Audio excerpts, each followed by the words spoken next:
So it is kind of hilarious and surreal watching mainstream media and the Biden administration dancing around the elephant in the room, the thing that everybody knows, whether they want to admit it or not. This is a genuine, the emperor has no clothes moment here. And it's just not going to work to say, oh, I mean, where could this have possibly come from? If only we had some sort of clue.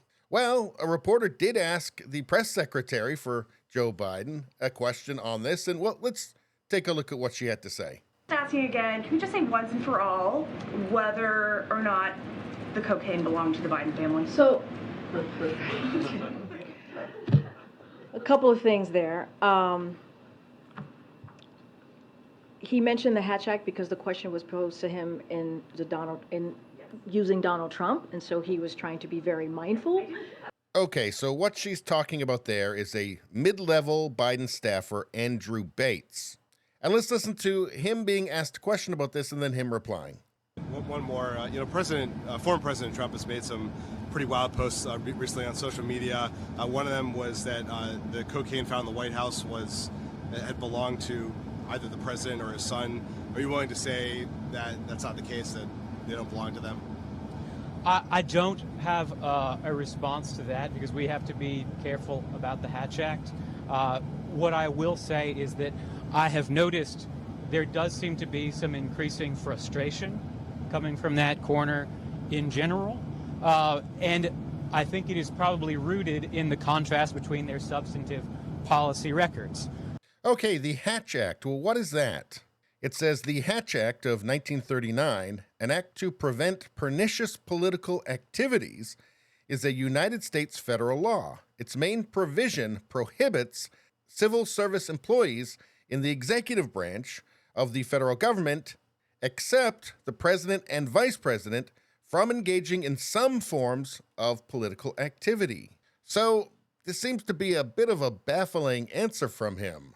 He seems to be suggesting that if he were to answer the question, he'd be engaging in political activity, which maybe on some level feels kind of like a confession.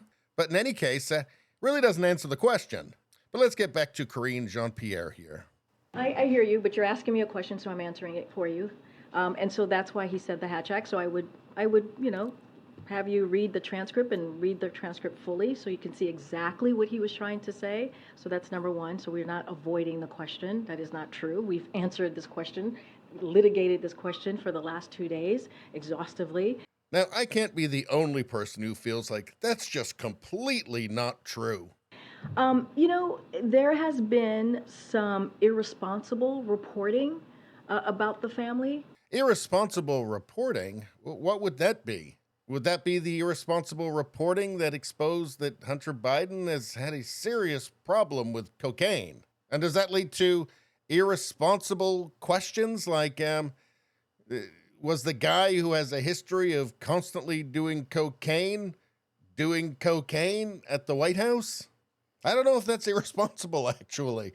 Almost kind of makes sense. Irresponsible reporting about the family. And so I got to call that out here. And I have been very clear. I was clear 2 days ago when talking about this over and over again as I was being asked a question. As you know, and media outlets reported this, the Biden family was not here. They were not here. They were at Camp David. They were not here Friday. They were not here Saturday. They were not here Sunday. They were not even here Monday. They came back on Tuesday. So to ask that question is actually incredibly irresponsible. So even though he wasn't there for 3 days, maybe one of the other days that he was there, he left cocaine there. By accident, obviously, because he obviously doesn't want to lose his cocaine. He wants to do his cocaine. And I'll just leave it there. Okay, well, you can just leave it there if you like, but I'm still not convinced that that wasn't Hunter Biden's cocaine. And can we just be honest here? We all know. I know, you know, she knows, everybody in the press knows.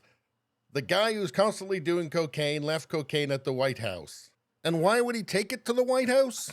Well, somebody who has to constantly do cocaine has to constantly do it, regardless of where they are. I mean, the only question now is, does the big guy need a rail before he gets out to answer questions?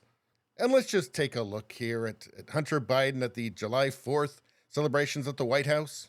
I know this is from Colin Rugg. He says, I'm not saying Hunter Biden snorted cocaine at the White House, but if he did, I would expect it to look exactly like this. Let's take a look.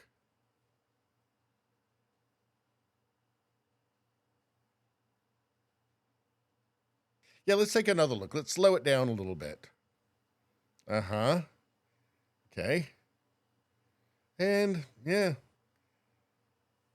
Now, when he's rubbing his nose there, he could just have allergies. Like an allergy to not doing cocaine all day long every day. And we all know what the cure for that is, right? So, I suppose I can't say that I know for certain. All I know is that, what else is it gonna be? Anyway, that's all I got to say about that. Please subscribe, like, and share. Sharing really helps me out. I thank you for that. I will see you next time.